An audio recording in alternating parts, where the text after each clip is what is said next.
अब हम इस प्रश्नावली के अंतिम भाग को देख लेते हैं। तो अंतिम भाग का जो सेकंड लास्ट क्वेश्चन है वो है 10वां प्रश्न, यदि x बराबर a कोसेक थीटा तथा y बराबर b कॉट थीटा हो तो सिद्ध कीजिए कि x square upon a square minus y square upon b square बराबर 1। हमें सिद्ध करके ये लाना है, जो नीचे में आपको ये दिखाई दे रहा है, ये हमें सिद्ध करके लाना है।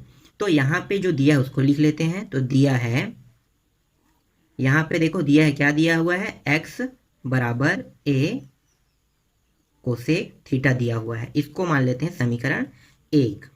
और यहाँ पे देखो ये y है, तो इसको यहाँ साइड में देख लेते हैं थोड़ा सा दूर में। तो y बराबर b कॉट थीटा थीटा, इसको मान लेते हैं समीकरण 2। इसको लिखना तो नीचे में था, ठीक है, लेकिन साथ साथ लेके चलते हैं तो ज़्यादा अच्छा रहेगा। अब हमें क्या करना है इसमें, तो समीकरण 1 जो है, यहाँ पे देखो, यहाँ पे इसको कोसेक को अकेले कर लेते हैं। तो कोसेक को अकेले कहेंगे तो a कहाँ पे आ जाएगा, इस पक्ष में आ जाएगा। तो इस पक्ष में आएगा तो ये तिर्यक गुणा के रूप में आएगा। तो तिर्यक गुणा करने पर यहाँ पे लिख लेते हैं, तिर्यक गुणा करने पर, तिर्यक गुणा कर दो। तो यहाँ पे क्या था, पहले से x था और नीचे में तिर्यक गुणा होके a आ गया, तो बचा क्या, कोसेक थीटा। ठीक है, ये हो गया। फिर यहाँ भी देख लेते हैं, y वाले को भी हल कर लेते हैं। तो यहाँ भी लिख लो, तिर्यक गुणा करने पर। तो y b जो है यहाँ पे आ जाएगा, तिर्यक गुणा के रूप में ऊपर में है तो नीचे में आ जाएगा, और यहाँ पे बचेगा क्या, कॉट थीटा। ठीक है, ये प्राप्त हो गया। अब हमें क्या करना है, इसको एक सेकंड, इसको समीकरण मत दो ना, ठीक है, इसको समीकरण मानते हैं, इसको समीकरण 1 और इसको समीकरण 2 मान लेते हैं, तो ज़्यादा आसान हो जाएगा। अब क्या करना है, समीकरण 1 को वर्ग कर देते हैं और समीकरण 2 को भी वर्ग करेंगे। तो यहाँ पे लिखो, समीकरण 1 और 2 को वर्ग करने पर, 2 को वर्ग करने पर, दोनों समीकरण को वर्ग कर देते हैं। तो इस समीकरण को वर्ग करेंगे तो x का स्क्वायर हो जाएगा और ये a का स्क्वायर हो जाएगा, और ये भी होगा, भाई दोनों पक्ष होते हैं। तो ये हो गया कोसेक स्क्वायर थीटा। अब ये समीकरण क्या बन गया, 3 बन गया। दूसरा समीकरण को वर्ग कर देते हैं, तो ये हो गया वाई स्क्वायर बी स्क्वायर बराबर कॉट स्क्वायर थीटा, ये बन गया समीकरण 4। ठीक है, समझ में आया। तो ये समीकरण 3, समीकरण 4। अब समीकरण 3 में समीकरण 4 को घटाने पर, तो यहाँ पे लिखो, समीकरण 3 में समीकरण जो ये 4 है उसको क्या करेंगे, घटाएंगे, घटाने पर। तो घटा दो, तो देखो ये क्या है, एक्स स्क्वायर है, तो ये एक्स स्क्वायर और ए स्क्वायर। तो देखो ये कहाँ पे है, देखो ये बायां भाग है और ये दायां भाग है, ये इसका बायां भाग है और ये इसका दायां भाग है। तो बायां भाग वाले को बायां भाग के साथ घटाएंगे और दायां भाग वाले को दायां भाग के साथ घटाएंगे। तो देखो ये बायां भाग है तो इसका बायां भाग को घटा देते हैं, तो ये हो गया वाई स्क्वायर बी स्क्वायर बराबर, ये क्या है, कोसेक स्क्वायर थीटा, और ये घटाएंगे तो ये भी माइनस हो जाएगा, तो ये हो जाएगा कॉट स्क्वायर थीटा। ये हो गया x square a square minus y square b square बराबर, इसका मान हो जाता है 1। कैसे 1 होगा, तो यहाँ पे देखो, यहाँ पे मैं इसको समझा रहा हूँ, ये रहा कॉट, सॉरी, ये हो गया 1 प्लस कॉट स्क्वायर थीटा। ठीक है, इसके बराबर क्या होते हैं, कोसेक स्क्वायर थीटा होता है। अगर मैं इस कॉट को उस पर पक्षांतर कर दूं तो यहाँ पे क्या बचेगा, यहाँ पे 1 बचेगा और उस पर चला गया तो वहाँ पे है कोसेक स्क्वायर थीटा, और ये उस पर जाके प्लस था वो क्या हो गया, माइनस, तो ये हो गया कॉट स्क्वायर थीटा। देखो ये प्राप्त हुआ। तो देखो ये कोसेक स्क्वायर थीटा है माइनस कॉट स्क्वायर थीटा, और इसके बराबर क्या है, 1 है। तो हम क्या किए, इसके जगह में 1 रख दिए। ठीक, अब यहाँ पे देखो, x square upon a square minus y square upon b square बराबर 1, यही हमें क्या करना था, सिद्ध करना था। तो ये आपका क्या हो गया, आंसर। ठीक है, आंसर। तो यहाँ पे लिखो, सिद्ध हुआ। ठीक, समझ में आया। ठीक है, आगे देखते हैं लास्ट प्रश्न को। प्रश्न क्रमांक 11 है, यदि x बराबर R sine A cos C, Y बराबर R sine A sine C और जेड बराबर आर कॉस ए हो तो सिद्ध कीजिए। हमें सिद्ध करके क्या लाना है, आर स्क्वायर बराबर X square plus Y square plus Z square हमें लाना है। तो यहाँ पे लिखो, दिया है, तो x बराबर क्या है, आर साइन ए कॉस सी।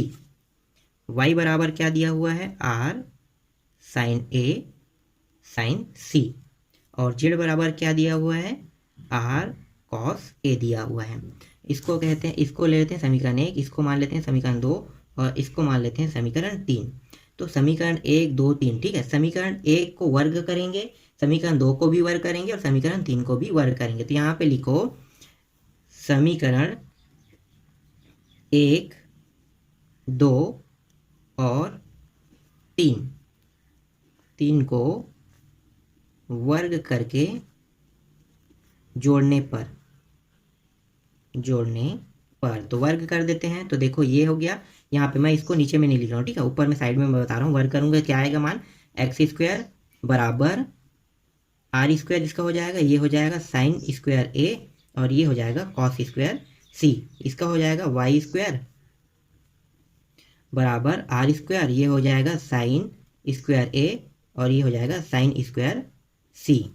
और इसका क्या होगा जेड स्क्वायर का, तो देखो ये जेड का होगा जेड स्क्वायर और ये होगा आर स्क्वायर और ये कॉस स्क्वायर ए। हो गया ये सभी वर्ग। अब ये क्या करेंगे, देखो ये वाले पक्षों को, जो बायां पक्ष में है ये, तो बायां पक्षों को बायां पक्ष के साथ जोड़ना है और दायां पक्षों को दायां पक्ष के साथ, तो जोड़ दो। तो ये हो गया x square plus Y square plus Z square बराबर यहाँ पे क्या है आर स्क्वायर ये और sine square a cos square c plus r square sine square a sine square c plus r square और ये है कॉस स्क्वायर ए। ठीक है, यहाँ तक हो गया। ये जो दिखाई दे रहा है x square plus Y square plus z, एक मान तो हमें प्राप्त हो गया। अब क्या करेंगे, अब हमें बस आर स्क्वायर बस और लाना है। तो अब हमें सिर्फ बायां पक्ष प्राप्त हो गया, दायां पक्ष बस और ला लेते हैं। ठीक है, तो यहाँ से आर स्क्वायर, देखो यहाँ पे सभी में है आर स्क्वायर, तो आर स्क्वायर बाहर निकाल दो, कोष्टक के अंदर अब लिखो। तो ये हो जाएगा साइन, चलो इसको ऐसे नहीं करते हैं, इसको थोड़ा अलग करते हैं। ठीक है, देखो साइन और साइन दोनों में है, साइन स्क्वायर है साइन स्क्वायर है, तो हम क्या करेंगे साइन स्क्वायर है साइन स्क्वायर है, मतलब ये जोड़ा बना लेते हैं इन दोनों को, ये बन गया जोड़ा। ठीक है, अब इसमें देखो क्या क्या इन दोनों जोड़े में से क्या क्या बाहर निकल सकता है। तो देखो आर स्क्वायर है और यहाँ भी आर स्क्वायर, यहाँ भी साइन स्क्वायर, यहाँ भी साइन स्क्वायर, तो बाहर निकाल दो। तो ये हो गया आर स्क्वायर बाहर आ गया यहाँ से और ये आ गया साइन स्क्वायर ए। अंदर में क्या बचा, अंदर में बचा cos square c plus sine square c बचा, और इसके बाद प्लस और क्या है यहाँ पे आर स्क्वायर और ये है कॉस स्क्वायर ए। फिर आगे इसको हल कर देते हैं। तो देखो इसका मान कितना होता है, इसका मान 1 होता है। ठीक है, इस बार मैं यहाँ पे विधि नहीं बता रहा हूँ, डायरेक्ट यहाँ पे मान रखते हैं, आप लोग वहाँ पे लिख लेना। ठीक है, तो ये हो गया आर स्क्वायर और ये बचा साइन स्क्वायर ए और इसका मान हम रख देते हैं 1।